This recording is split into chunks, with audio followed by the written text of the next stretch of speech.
amasezerano hanyuma imuha amasezerano yuko azaba umutware. Imaze kubimubwira Yozefu akomeza gutitiriza no gusenga no guhendahenda Imana. Haza kubonekamo n'ibyayarwanyije kugira ngo atazasohora.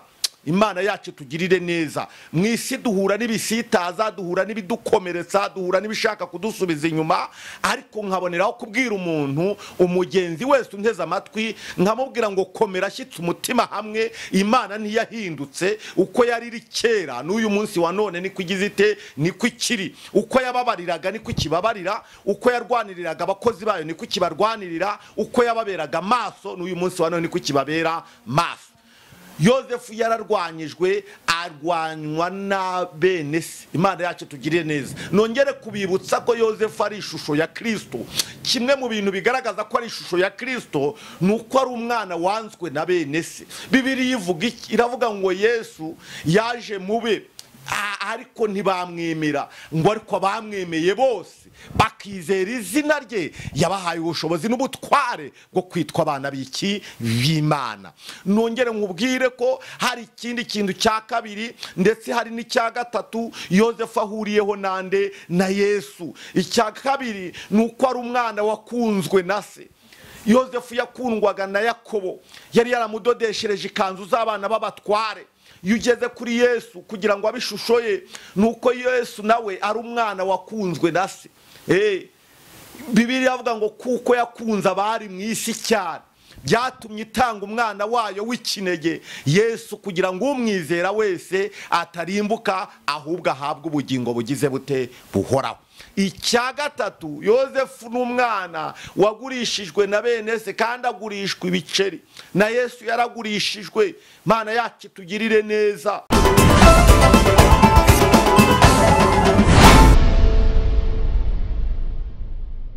Yes, reka mfata umwanya ngo usuze wo kurikira icano ndetse ukaba ukunda ubuhamya n'ijambo ry'Imana ribohora kandi rikiza, ukaba ukurikira ibiganiro byacu umunsi ku munsi. Reka nkubwira ngo niba utarakanda subscribe, urebe iryo jambo ritukura riri hasi ukande subscribe, ndetse kandi ukande like ndetse na share, usangiza abandi ubutumwa bwiza, kuko ijambo ry'Imana rirambwira ngo abahinduriye benshi gukiranuka abo bazaka nk'inyenyeri. Ubwo rero niba baka nk'inyenyeri nawe kugira ngo uzambare iryo kamba ririho inyenyeri, nicyo gihe kugira ngo uyu munsi uriharanire. Nta kindi rero, gira umuntu numwe uzana kuri Kristo Yesu, musangize iki kiganiro. Hari gihe haba harimo message imureba kugira ngo nawe ahinduke, yongere yizere Yesu nk'umwami n'umukiza, nawe umuzanire mu bajya mu rugendo rugana Isiyoni. Uyu munsi rero reka nere kubatindira, nere kujya muri byinshi. Ngusuhuza wowe uri mu ntara y'Iburasirazuba, ukaba dukurikira mu ntara y'Iburengerazuba, amajyaruguru, amajyepfo, umujyi wa Kigali ndetse na ya ntara ya gatanu y'u Rwanda, ndavuga diaspora, abari mu bihugu byo hirya no hino mwese mbahaye ikaze muri iki kiganiro cyacu. Ikiganiro twita ubuhamya ndetse n'ijambo ry'Imana, aho tuganira n'abantu bagiye batandukanye. Uyu munsi rero kuri kamera zacu hari umugabo w'Imana, umugabo ukorera Imana, umugabo uvuga Imana. Nje mu minsi yashize namubonye abwiriza ngo bavuga ngo ni umuhungu wa boss. Numva binteye amatsiko cyane, ndaza kumwe umwanya araza kubibwira birambuye, ariko reka nkubwira ngo amatwi yawe yantize ndetse n'amaso yawe uyahange kuri televiziyo, hanyuma turakwakiriye umukozi w'Imana. Ndabasuje mu izina rya Yesu Kristo, amahoro y'Imana be muri mwe. Nitwa Niyonzima Vincent, uko yabivugaga ngo umuhungu wa boss. Benshi banzi ku izina ry'umuhungu wa boss, niryo bajya bafata cyane kurusha yandi. Imana rero nibaho umugisha mwebwe mwese nsuhuje, kandi Imana ikomeze kubagirira neza. Amen. Yes, umuhungu wa boss rero. Njyewe rero ngira ibibazo by'amatsiko byinshi, nubwo numva hari byinshi binyuzuye bitewe n'ibyo nagiye numva kuri wowe ndetse n'ibyo ubwanjye nabashije kubona kuri wowe. Ariko reka duhere ku muhungu wa boss. Se no muhungu wa boss ni boss wo mu mujyi, ni wa Nyabugogo. Uyu muhungu wa boss biba bishatse kuvuga iki mbega, mbere yuko tutangira kugira ngo abantu badukurikira babashe kumenya umuntu turi kumwe n'indi. Imana ishimwe cyane. Muri imbyuko kurasi yuzuye umwuka wera, raririmba aravuga ngo papa ni utwara iki abatwara. Yesu nashimwe. Rero boss wanjye ni uyu mugabo mvuze ngo papa ni utwara abatware. ni Imana nyir'ururembo twerekezamo. Imwe yabwiye Mose ngo ndi Uwiteka, imwe yamubwiye ngo nitwa Ndiho. Niyo rero ntabwo ari abandi babosi bo bafite ubutunzi bwo mu isi, ahubwo ni Imana idufatiye ubugingo mu kiganza cyayo. Imana ishimwe cyane. Rero ngira ngo umuntu wari udukurikiye utari wamenya iri zina umuhungu wa boss wabyumvise, we akorera Imana yo mu ijuru, niwe boss. Bivuze ngo hano mu isi nta bihembo bindi wategereje, utegereje ibihembo biva kuri so mu ijuru, ari we boss wawe. Impamvu Bibiliya iravuga ngo mbere ya byose mubanze mushake ubwami bw'Imana no gukiranuka, ibindi muzagira mute, muzabyongererwa. Yesu nashimwe cyane. Bisobanuye ngo umugisha wa originali ni ubugingo. Yesu urashimwe cyane. Noneho ibindi bimwe Bibiliya yavuze ngo ibindi muzabyongererwa, ni ibishishwa by'iki by'umugisha.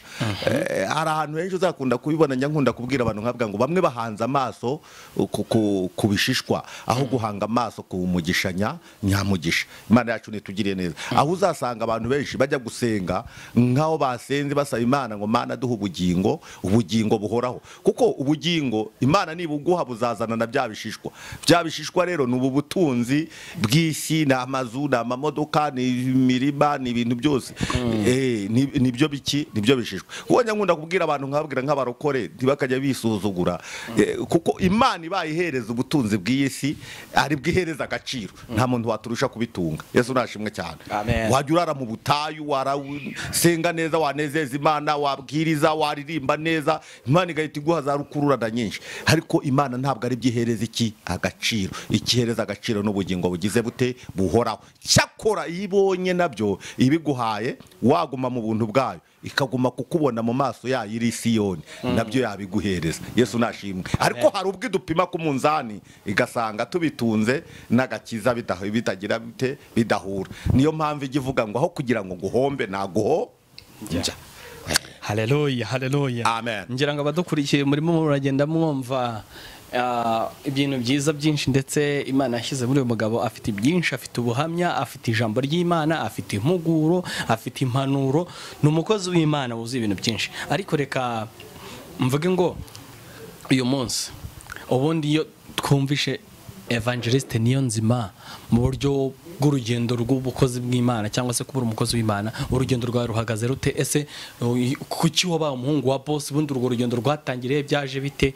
Turagira ngo tukumenye nyine mu buryo bw'ubuhamya, tumenye Evangeliste Niyonzima yakoreye Imana te byaturutse kubura uri uyu munsi ngukurikira kuri Nezerwa TV Rwanda. Ngira ngo njya gukurikira ibiganiro byawe, ndabikurikira umunsi ku munsi, mbona uvuga Imana neza cyane kandi ukavuga ibihamya by'Imana, ukavuga gukora kw'Imana. Ari uburyo ukunda kuvuga ngo igutahirije, utuntu ukunda kuvuga ngo iguhambirira bose bareba. N'ahandi henshi wagiye ukora kuri za zaburi nshya, ahantu henshi wakoze umurimo w'Imana, tukabashije gukurikira kuri social media, ndetse nawe ugenda ukora ibiteramo bitandukanye, uvuga Imana ariko ukabona hari indiba y'ahantu bituruka. Ubundi byaje gute? Ibyo bintu byatangiye gute? Tucireho muri makeya. Ubundi nshimye Yesu cyane kandi mpora mushima, kuko Yesu niwe wangize uwo ndiwe. Haleluya. Uwo ndiwe niwe watumye naka gasura no kubera Imana. Hanyuma rero Yesu yansanze nigaragura mu ivata ry'ibyaha, arangije angirira imbabazi ankurayo. Niyo mpamvu nanjye mukunda, niyo mpamvu numva namwamamaza, niyo mpamvu numva namubwira abakomeye n'aboroheje. Hanyuma uyu Niyonzima muri kuvugana, umuhungu wa boss ntabwo ari izina niyise kuvuga ngo ndi mwana wa boss ari ibintu bije gutyo gusa, ahubwo Imana yo yabinyibwiriye ndi mu masengesho, irambwa umwana wanjye shyitse umutima hamwe, nari mfite ibintu byinshi ndimo gusengera, byari bingoye, byari bimpagaritse umutima, ariko Imana igiye kumbwira, irambwira ngo mwana wanjye tuza ihangane, isoni boss ntacyo uzagira ute uzamburana.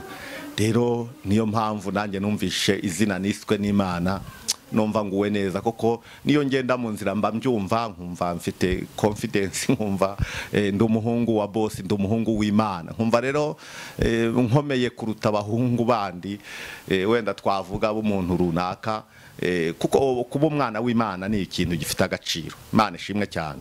Hanyuma rero ngewe uyu Niyonzima narakijijwe mu bihe bigoye, ntabwo navukanye agakiza, ndi umuntu waciye mu byaha byose bibaho, nabinyuzemo, ariko nza kwakira umwami Yesu Kristo.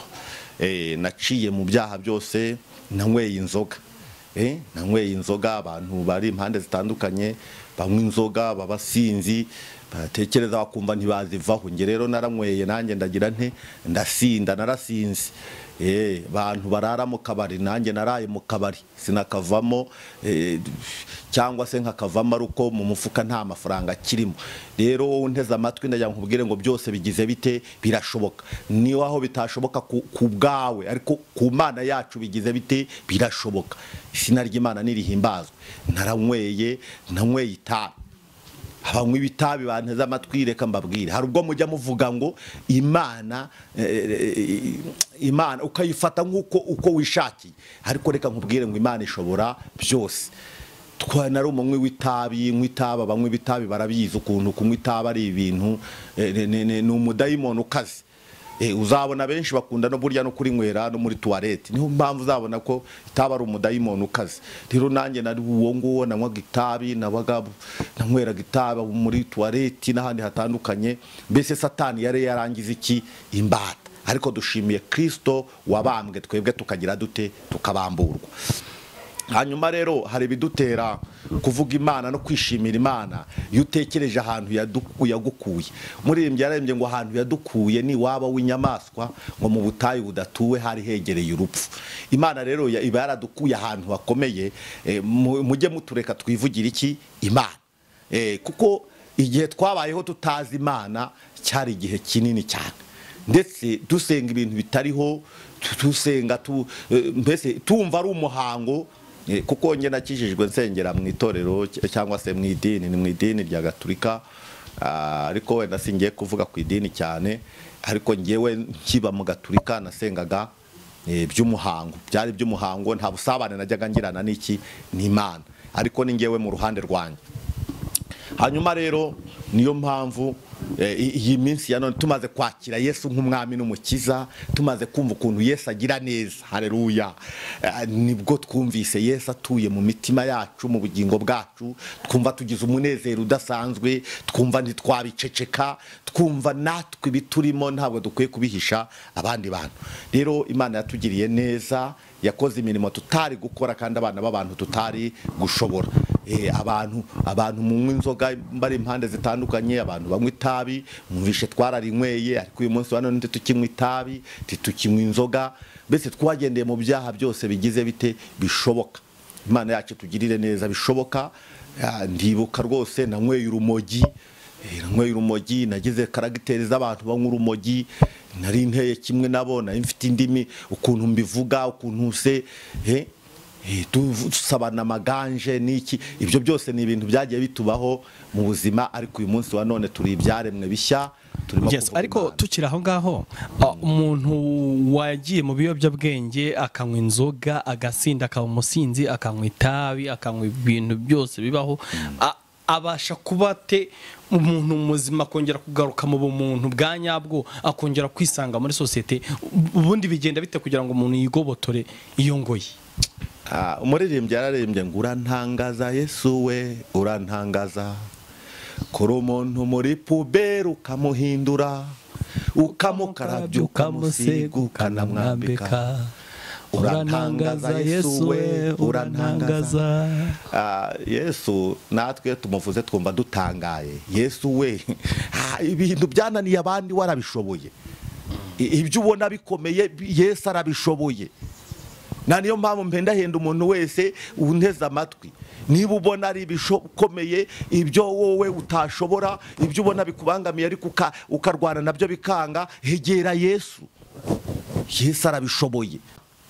Numvaga ntareka inzoga ngo bikunde, numvaga ntareka itabi ngo bikunde, numvaga imyitwarire yose nagiraga mibi, numvaga ntayireka ngo bikunde, numvaga ntareka urumogi ngo bikunde. Hari abantu bajya badutega amatwi dutanga ubuhamya ahantu hatandukanye, bakatuvuga ngo wenda ni ibintu tuba tuvuga biri aho ngaho bitigeze biba, ariko turi imbere y'Imana yo mu gihugu cyo mu ijuru, ibyo tuvuga n'iby'Imana yadukuyeho. Imana niyo yaduhinduye, niyo yatugize abantu badasanzwe. Imana yacu tugirire neza. Rero Imana niyo yankuye mw'iryo vata, mw'iryo sayo y'ibyaha. Imana irampindura, numvaga ntava ku itabi ngo bishoboke, ariko ndivaho. Numvaga ntareka inzoga, kuko inzoga narayinywaga, nakubwiye nageze naho nanjye nirarira mu kabari. Ariko uyu munsi wa none twarabiretse. Imana yaradushoboje, kandi tuhita tugira dute, turabishobora. Bisobanuye ngo rero ibyo tutakishoboza Imana igize ite, irabishoboye. Imana yacu ikomeze kutugirira neza. Uti buriya Kristo niwe womora umuntu ndetse akabasha no kumukiza, akamukura muri pobere akamuhindura. Udutandukanyiriza gute ubuzima bwo kuba mu byaha n'ubuzima bwo kuba muri Kristo Yesu? Ni iki wungutse? Nungutse byinshi. Nungutse byinshi, no kuba numva mba mfite amahoro ndi kuvuga Imana. Nabyo numva ari inyungu, ariko inyungu ni nyinshi. Inyungu ni nyinshi, ariko mbere yuko wenda dukomeza, ndibuka akantu gatoya najyaga mbwira abarokore. Nayamana abantu b'abarokore bakijijwe nkabatuka, barazindaye, nta bwenge bagira, nkumva nabarwanya, nkumva nababera ibisitaza. Ariko uyu munsi wa none nanjye ndashima Imana. Uyu munsi wa none nanjye barandwanya, hari ababumva bamwe barimo satani barwanya abarokore, nanjye barandwanya. Uko nabikoraga rero nanjye uyu munsi wa none mpura nabyo. Imana yacu tugirire neza, kandi Imana igirite itwiteho. Hanyuma rero ubuzima bwa Gikristo n'ubuzima bwa gipagani bifite aho bitandukaniye. Ubuzima bwa Gikristo ni ubuzima butanga amahoro, ni ubuzima burimo ibyiringiro, ni ubuzima burimo kwizera. Ibyo wumva bidashobotse none wumva ko ejo bizashoboka kubera Imana. Imana rero idufiteho iki umugambi. Niho mpamvu usanga ubuzima buba butandukanye. Ari mu nshuti uba ufite inshuti zikijijwe, inshuti muganira, inshuti ziguhumuriza, mugafatanya mukabasha kuzamura ibendera ry'Imana. Burya inshuti nazo ziri mu kintu kimwe kigaragaza uwuriwe. Imana yacu tugirire neza, kuko bajya bavuga ngo mbwira uwo mugendana nkubwire uwuriwe. Bisobanuye ngo rero Yesu yagize umumaro ukomeye cyane ku buzima bwacu. Kuba twicara kuri kamera tuvuga Imana, twaricaraga turi kwamamaza ibyaha, turi abasinzi, turi mu matabi, turi mu bintu yesheje Imana icyubahiro. Mboneraho kubwira abantu banteze amatwi, burya aho umuntu atinze asa naho. Kera twasaga n'ibyaha, ariko uyu munsi turasa n'abana b'Imana, turasa n'abakozi b'Imana. Uko turi rero biratunyuze, kandi ndizera ko abantu baduteze amatwi basobanukiwe ubuzima bwa Gikristo n'ubuzima bwa gipagani aho bugize butandukaniye. Kuko Yesu yabwiye n'abigishwa be, arababwira ngo mbahaye amahoro, kandi amahoro atari nk'ay'ab'isi. Imana yacu tugirire neza. Gusa turategurirwa amahoro n'umunezero bidasanzwe tugeze iwacu mu ijuru, ariko tukiri mu isi Imana igitugirira neza. Bikunda kuvugwa yuko abantu benshi iyo bagiye mu bintu bya kirokore cyangwa mu buzima bwo gukizwa bakunda kuba bakene. Aho usanga bavuga bati nutanywa agacupa ngo wegera abagabo ntuzaba umugabo, cyangwa se nutagenda ujye muri izo ngeso mbi wegera abandi bantu bakora ibintu nk'ibyo. Ni gute umuntu yakira Yesu Kristo nk'umwami n'umukiza akaba mu buzima bukijwe kandi akaba yaba n'umukire mu buryo busanzwe? Ubundi umuririmbyi umwe ararimbye aravuga ngo tugaragara nk'abatariho ariko tugize dute, turiho. Ubundi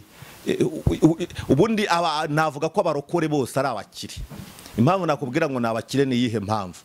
Ubundi niyo bibaye ngombwa ko hari ubuzima butari bwiza babubamo kubera ko Imana yagize ite, yabyemeye. Imana yabashyize mu ishuri. Ubundi biba biteganyijwe ko bagomba kuba mu buzima bwiza. Imana rero ibajyana mu ubwo buzima irimo ibigisha, ari ikigeragezo, ari ishuri. Yesu nashimwe cyane. Bisobanuye ngo rero abarokore ni abakire, abarokore ni abana b'Imana, abarokore ni abantu Imana ifiteho iki umugambi. Imana yacu tugire neza, kuko Imana yacu ni bosi, n'abana bayo ni ababosi. Yesu nashimwe cyane. Turi abana b'Imana, turi abaragwa, turi bene gitare, kandi turanezerewe. Rero bisobanuye ngo umurokore burya si umukene.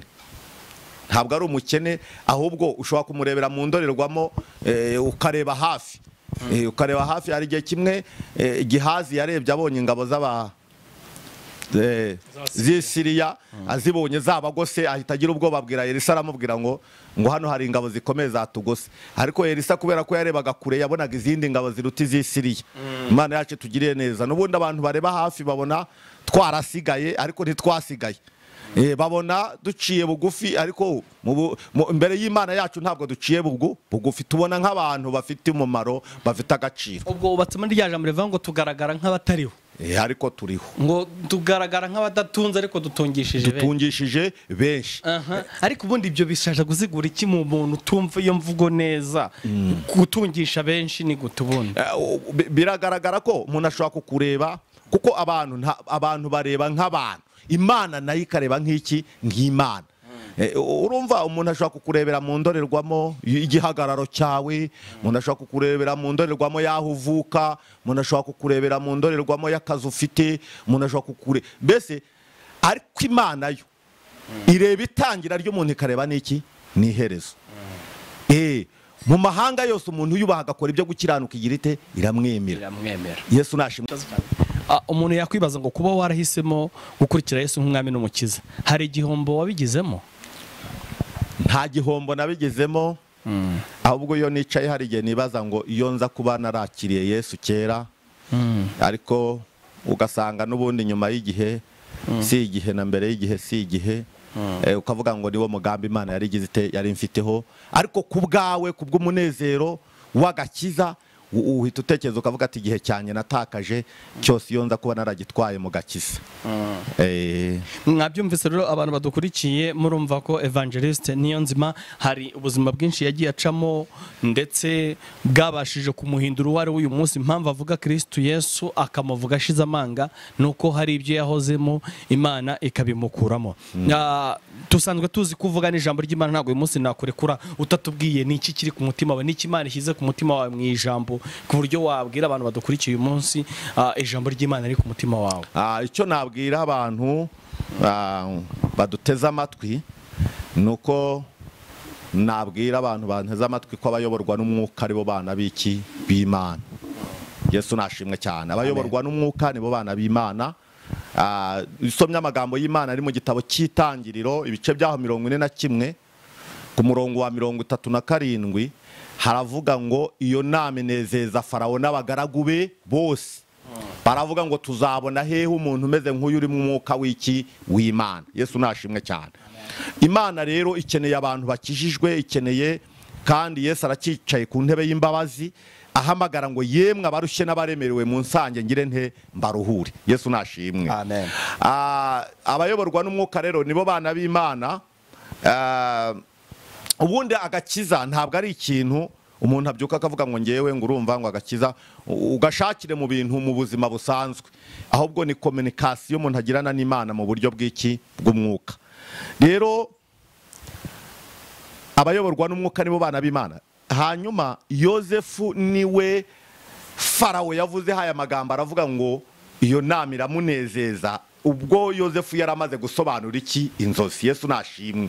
Yusomye inkuru za Yosefu mwene Yakobo usanga ari umwana watangiranye n'Imana, Imana ikagendana nawe, Imana igakorana nawe, Imana ikajivugana nawe nk'uko natwe igiduhereza amasezerano.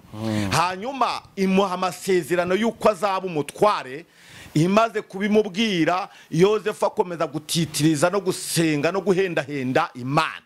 Haza kubonekamo n'ibyayarwanyije kugira ngo atazasohora. Imana yacu tugirire neza. Mu isi duhura n'ibisitaza, duhura n'ibidukomeretsa, duhura n'ibishaka kudusubiza inyuma, ariko nkaboneraho kubwira umuntu umugenzi wese unteze amatwi nkamubwira ngo komera, shyitsa umutima hamwe. Imana ntiyahindutse, uko yari iri kera n'uyu munsi wa none niko igize ite, niko ikiri. Uko yababariraga niko ikibabarira, uko yarwaniriraga abakozi bayo niko ikibarwanirira, uko yababeraga maso n'uyu munsi wa none niko ikibabera maso. Yosefu yararwanyijwe, arwanywa na bene se. Imana yacu tugirire neza. Nongere kubibutsa ko Yosefu ari ishusho ya Kristo. Kimwe mu bintu bigaragaza ko ari ishusho ya Kristo nuko ari umwana wanzwe na bene se. Bibiliya ivuga iki? Iravuga ngo Yesu yaje mube ariko ntibamwemera ngo ariko abamwemeye bose bakizera izina rye yabahaye ubushobozi n'ubutware bwo kwitwa abana b'Imana. Nongere nkubwire ko hari ikindi kintu cya kabiri ndetse hari n'icya gatatu Yozefu ahuriyeho nande na Yesu. Icya kabiri ni uko ari umwana wakunzwe na se. Yozefu yakundwaga na Yakobo, yari yaramudodeshereje ikanzu z'abana b'abatware. Iyo ugeze kuri Yesu kugira ngo abishusho ye nuko Yesu nawe ari umwana wakunzwe na se. Bibiliya avuga ngo kuko yakunze abari mu isi cyane byatumye itanga umwana wayo w'ikinege Yesu kugira ngo umwizera wese atarimbuka ahubwo ahabwe ubugingo bugize bute buhoraho. Icya gatatu, Yozefu n'umwana wagurishijwe na bene se kandi agurishwa ibiceri. Na Yesu yaragurishijwe. Mana yacu tugirire neza. Yozefu yaranzwe, Kristo yaranzwe, abo yahumuye, abo yagiriye neza nibo bamugiriye nabi.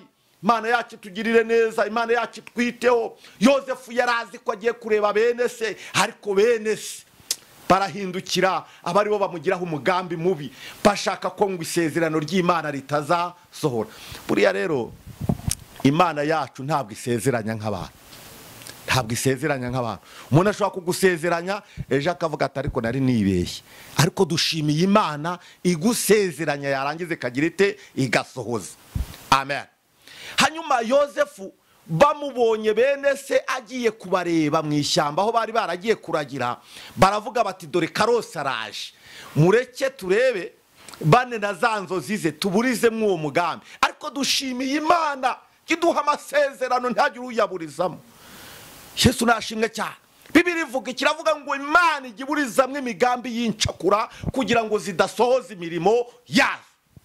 Haleluya. Amen. Dushimiye Imana igiburizamwe imigambi y'incakura, tukava mu rugo tukajya mu kazi tukongera tukagaruka kubera iki? Kubera Imana. Si ukuvuga ko inzobo zitaba zicukuye, ariko tugera hejuru y'urwobo umva Imana.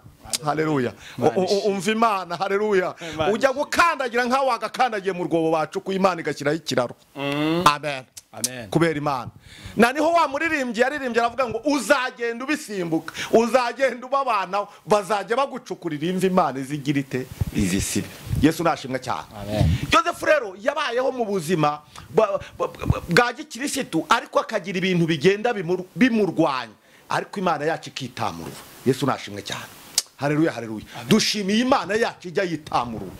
Igihe kimwe yari itamuriye mu nkingi y'igicu n'umuriro, yitegereza ingabo z'Abanyegiputa ngo bacikamwe igikuba, ngo inziga z'amagare zivaho, ngo amagare yabakururuka ruhije cyane. Dushimiye Imana yagize iby'idindiza ku buzima bwacu, uyu munsi wa none tukaba tugize dute tukiriho. Izina ry'Imana nirihimbazwe. Amen. Haleluya, haleluya. Amen. Yozefu rero turi ku ijambo bivuga ngo abayoborwa n'umwuka nibo bana b'Imana. Haleluya. Yozefu yaciye mu rugamba rukomeye, ariko kubera ko yayoborwaga n'umwuka agahura n'ibimukomeretsa ariko agakomera. Yesu nashimwe. Kugeza ubwo bamugurishije agera kwa Potifari. Ariko icyo dushimiye Imana niyo turi mu bigeragezo, haleluya, igira gutya ikagiye yongera kakwiyereka. Haleluya. Ukamenya ko muri kumwe ugahita ukomera. Haleluya. Yozefu rero nawe ageze kwa Potifari, Imana yabanye nawe, ukuboko kw'Imana kuba kuri we. Imana ishimwe. Haleluya. Ariko uzi ukuboko kw'Imana kuri wowe ukiriraho abandi bapfira. Uzi ukuboko kw'Imana kuri wowe ugirira imigisha abandi bayiburiye. Yesu nashimwe cyane. Nyirabuja ashaka ko baryamana, ariko Yozefu aguma ku Mana, atindana n'iki? N'Imana. Haleluya. Rero buri Imana, haleluya, Imana ikwereka itangira ikakwereka n'iherezo, ariko hagati nahayo. Yesu nashimwe cyane. Aka kantu ndagasubiramo abarokore bakumve. Imana ikwereka itangira ikakwereka n'iherezo, ariko hagati nahayo.